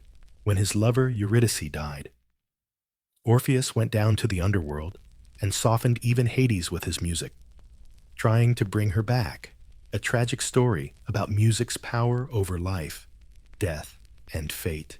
For the Greeks, music wasn't just art, it was a living force shaping human behavior, controlling the stars, and reflecting the universe's sacred harmony. It could educate the young, heal the sick, and connect mortals with immortals. Music was truly a gift from the gods. In ancient Greek soundscapes, two instruments ruled supreme: the lyre and the aulos, despite huge differences in design and tone. Both carried deep symbolism and were central to daily life, rituals, and philosophy, each linked to a different god, a lifestyle, and an emotional response. Reflecting music's dual nature, the lyre was Greece's signature instrument: simple design, but powerful impact. Made from turtle shell, wooden handle, and sheep gut strings. It was light, portable, and deeply tied to education, poetry, and the aristocracy. Played with a pick, usually resting on the player's hip or shoulder. The lyre wasn't just an instrument, it was a moral training tool. Boys, especially from noble families, were taught to lyre as part of their early education. By learning harmony and rhythm, they were believed to absorb discipline, balance, and self-control, the ideals of the Apollonian worldview. On the flip side, the aulos was a reed instrument with two pipes, kinda like an oboe or clarinet. It made a piercing, hypnotic sound, usually played in pairs, two pipes blown at once, sometimes strapped together with a leather band called a forebearer. Unlike the calm, structured lyre, the aulos screamed intensity, emotion, and even intoxication. It was used in military parades, religious ceremonies, and especially the wild Dionysian rites, where frantic dancing and spiritual ecstasy were the norm. Its powerful rhythms stirred passions, making it the instrument of mystery and liberation. There were other instruments too. The kithara, a bigger, fancier lyre, drums, cymbals, and panpipes. Syrinx was tied to shepherd traditions, but the cultural dialogue between lyre and aulos defined most of Greek musical philosophy. Apollo and Dionysus, reason and passion, order and chaos all echoed in the strings and reeds of these instruments. In this musical duality, the Greeks recognized a fundamental truth. Music isn't one big happy family. It has moods and meanings, noble and base purposes. It can civilize or intoxicate, uplift or destroy, depending entirely on what you're holding in your hands. In ancient Greece, music wasn't just a hobby. It was essential for shaping character, intellect, and civic virtue. The Greeks believed music had the power to shape the soul and influence behavior and bringing the individual closer to the harmony of the universe. So, this became the central pillar of paideia, which was education and cultural training for citizens. From a young age, boys, especially those from noble families, were taught to sing and even practice lying as part of the official curriculum. Alongside gymnastics and literature, music was considered a must-have subject, training both body and mind.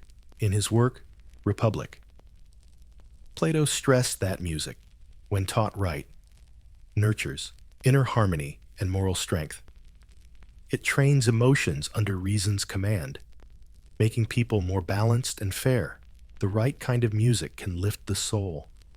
The wrong kind can wreck it. For Plato, the specific scales or modes used in Greek music carried their own moral qualities. For example, the Dorian mode was seen as serious and masculine, perfect for warriors.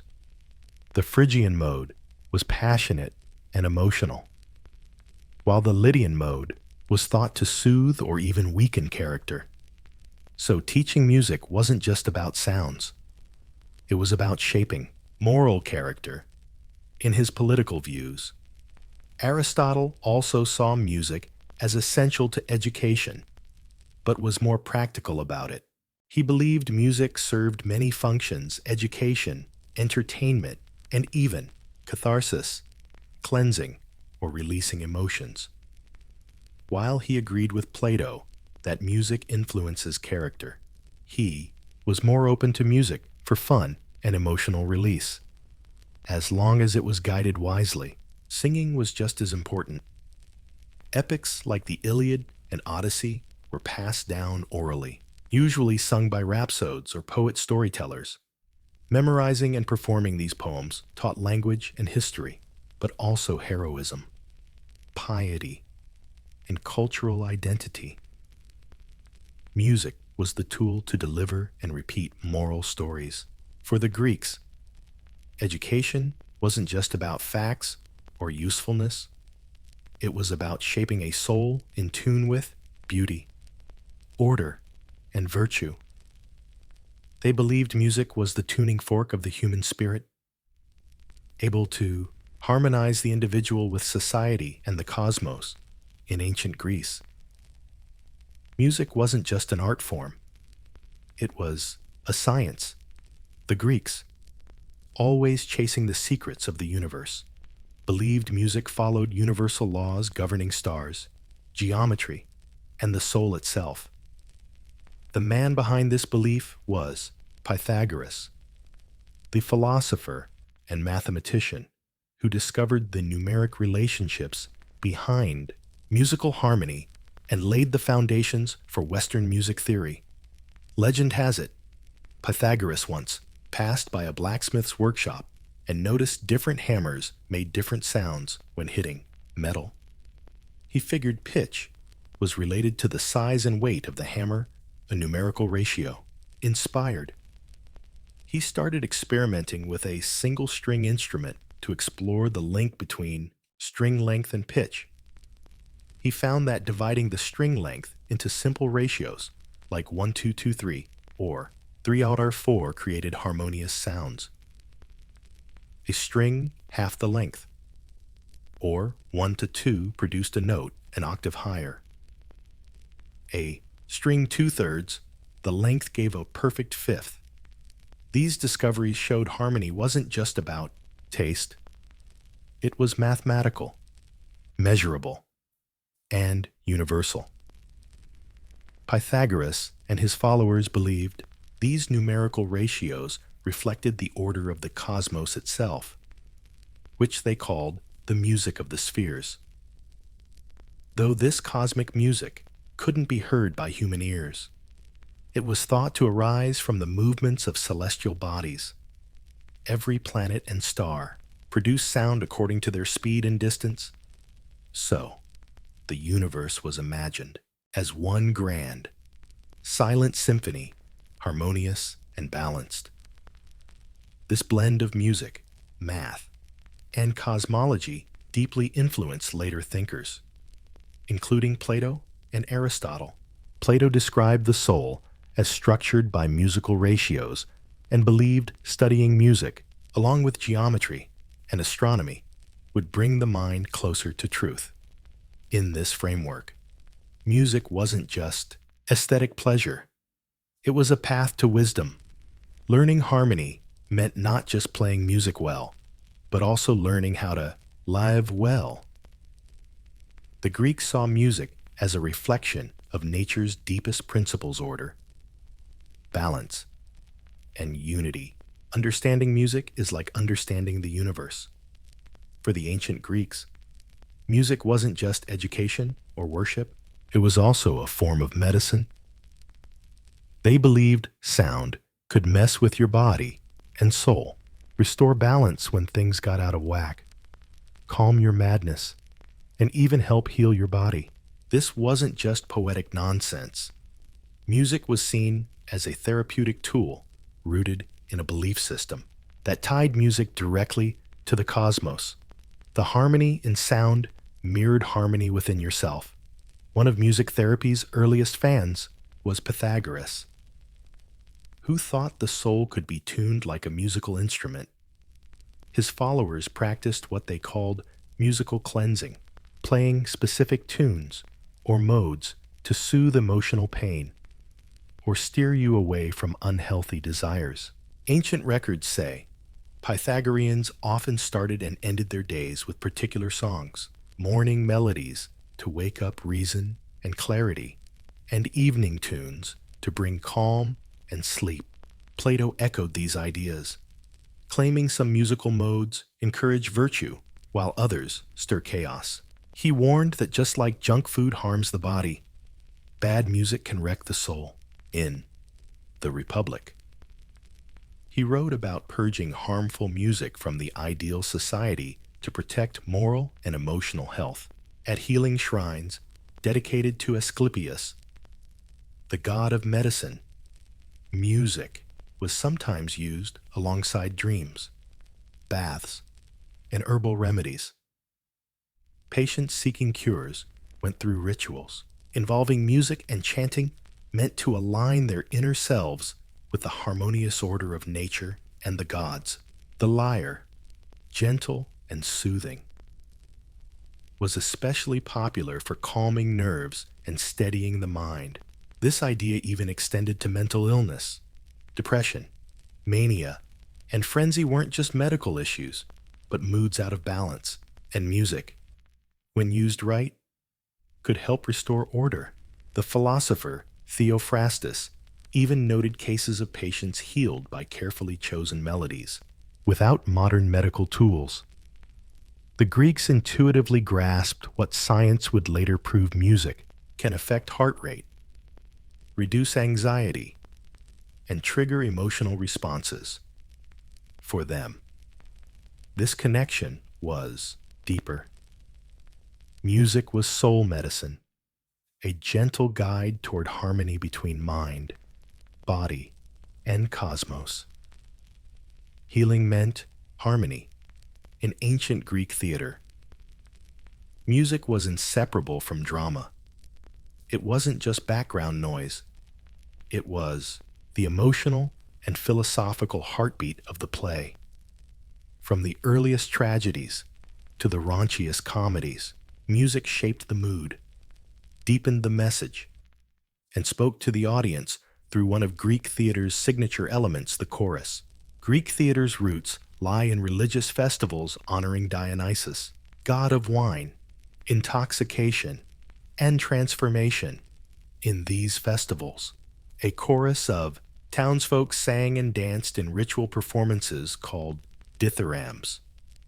Over time, these ritual songs evolved into complex plays, with the chorus maintaining a central role not just as backdrop, but as the moral and narrative powerhouse.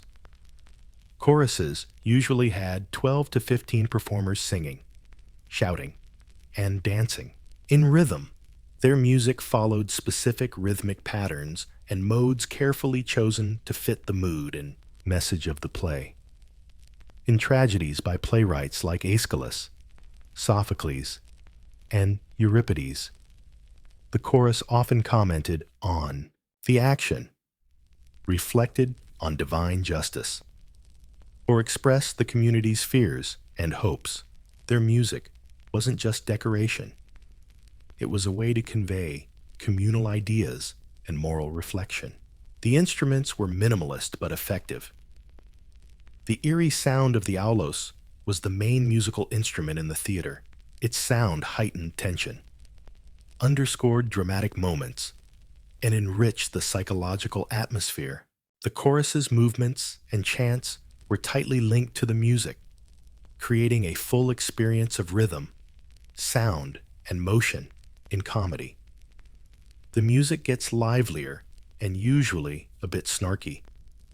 Playwrights like Aristophanes used background tunes to roast politicians, mimic traditional styles, or break the fourth wall with some cheeky commentary. Music's flexibility made it the perfect tool for shaking up theater, whether to make you laugh or cry. Greek theater wasn't just about entertainment. It was civic ritual, philosophy lab, and social chat all rolled into one. Music connected personal feels with collective identity, turning stories into shared emotional releases through melody, rhythm, and lyrics. The chorus became the voice of the polis, its citizens, and the society's soul trying to figure itself out. The people and the soul of a society struggling to understand itself. In the theater, music wasn't just heard. It was embodied, alive, and remembered. For ancient Greeks, music wasn't neutral. It was a moral force shaping character, stirring emotions, and guiding right behavior. The core belief here is the concept of ethos. The idea that different musical modes or systems could affect the human soul in distinct, predictable ways. They believed music could make you brave, obedient, melancholy, or wise, depending on how it was played. Greek modes aren't exactly like modern scales, but have a similar vibe. Each mode had a specific set of intervals, creating unique emotional effects. These modes were named after regions or peoples like Dorian, Phrygian, Lydian, Mixolydian, and others, deeply linked to moral and psychological traits. For instance, the Dorian mode was seen as strong, disciplined, and masculine. Plato praised it as the perfect training ground for warriors, building resilience and courage. Phrygian was passionate and exciting, associated with religious fervor and intense emotions, often linked to Dionysus worship. On the flip side, Lydian was softer, sweeter, and considered by some philosophers, including Plato, as weak or overly indulgent. The belief in music's power even seeped into law and governance. In The Republic, Plato famously argued that changes in musical style could topple a society's moral foundation. He pushed for strict regulations on musical modes in his ideal state, warning that bad harmonies could unleash chaos and moral decay. Aristotle, a bit more chill, agreed that music influences behavior and should be taught to shape the soul from a young age.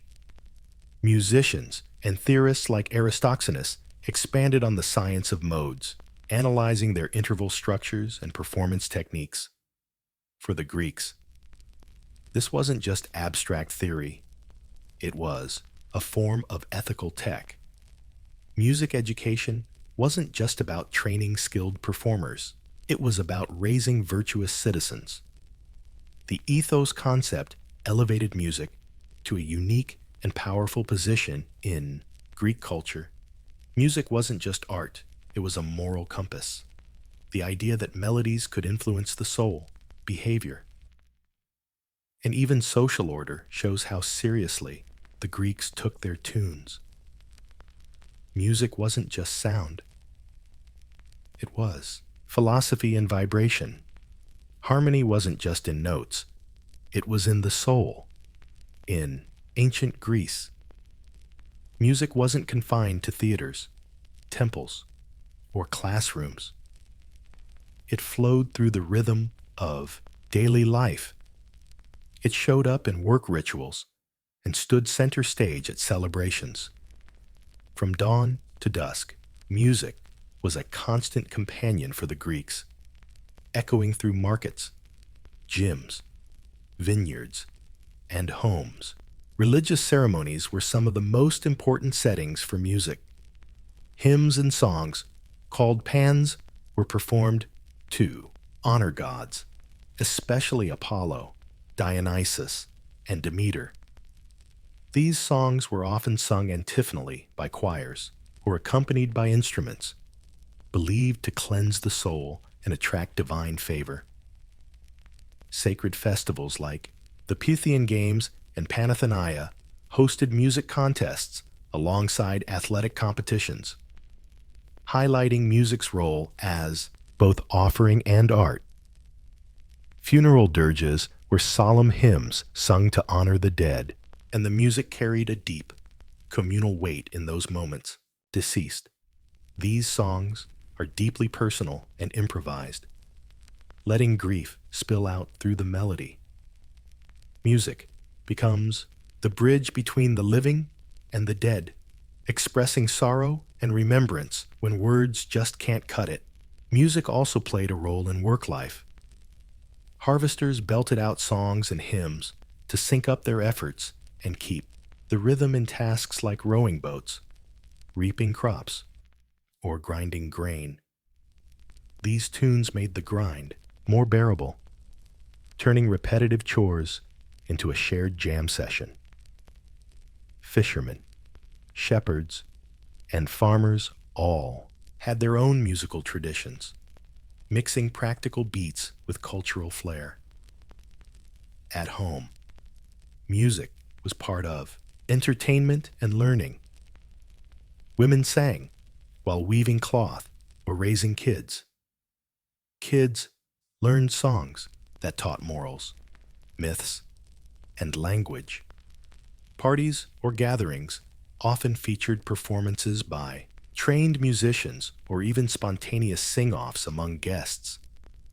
Music spiced up social dining rituals, adding class, structure, and fun.